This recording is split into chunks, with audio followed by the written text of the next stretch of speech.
Hi guys. This week we are continuing to work on decimals. We are going to work on hundredths. Last week we learned about tenths. This week we're learning about hundredths. So hundredths, you can think of them as pennies. We're very familiar with money and dollar values. So if you want to, you can think about hundredths as pennies. And a penny is basically 1/100th of a dollar. So let's say you had a number like this.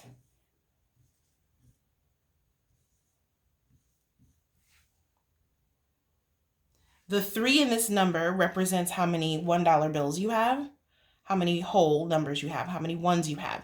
The 6 would represent how many dimes you have, so it would be 6/10. That's how you would write this as a fraction. 400ths is 4 pennies, which would be 4 over 100. So you could write this as 6/10, or you could write this as 4/100ths. That would be another way to represent pennies. Okay, so we're gonna move on. Can you see this? Okay, so I have a picture here. I've colored it in. This is one whole. The whole box, this box is one whole. And I've cut the box equally into 10 parts. So 3 out of the 10 parts are shaded. So what this fraction represents is 3/10. So this picture represents 3/10. Now, if we were going to write that on our place value chart, we would put a 3 in the tenths place. And that would be 3/10 or 3 dimes. You could think of it that way. You could also write it as 30/100ths. That would also be correct, because you've got 3 dimes and 0 pennies, which equals 30/100ths. That's another way of writing it. Usually when you see a dollar value, you're going to see 30 cents, not 3 in the tenths place. So this is another way of writing 30/100ths.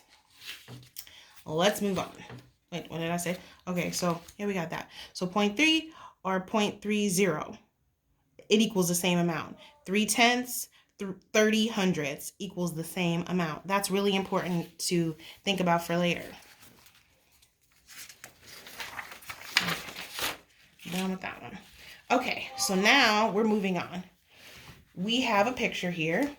Our picture, we have, so instead of tenths, this whole is divided into hundreds. So you got 10 rows, 10 columns, and 10 rows. So 3 whole columns are colored. So that is 3/10. So that's basically 30, like 30 cents. And then you've got 1, 2, 3, 4, 5, 6, 7 in the 4th column that are colored. So that would be 7/100ths. Now, you could say that this number is 3/10, 7/100ths, but most people don't say that. You would lump these together and it would be 37/100ths. Like you would think about 37 cents. 37/100ths, 37 cents, 37 pennies, it's all the same thing.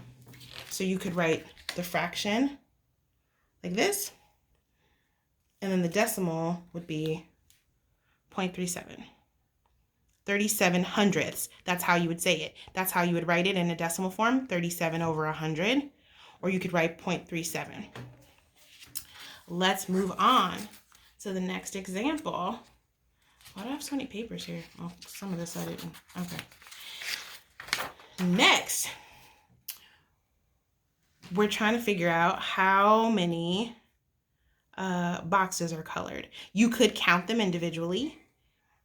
That takes a little while. But if I counted them all, there's 10, 20, 30, 40, and 8. So there's 48 boxes colored. So 4 10s, because it's 48, and then 8/10ths, and then 8/100ths. I would write my number this way. So it would be 0.48 or 48 hundredths. So if I wrote the number as a fraction, it would be 48 hundredths. If I wrote it as a decimal, it would be 0.48. 48, because this together means 48 hundredths. Think about it as money. 48 pennies equals 48 hundredths, 0.48.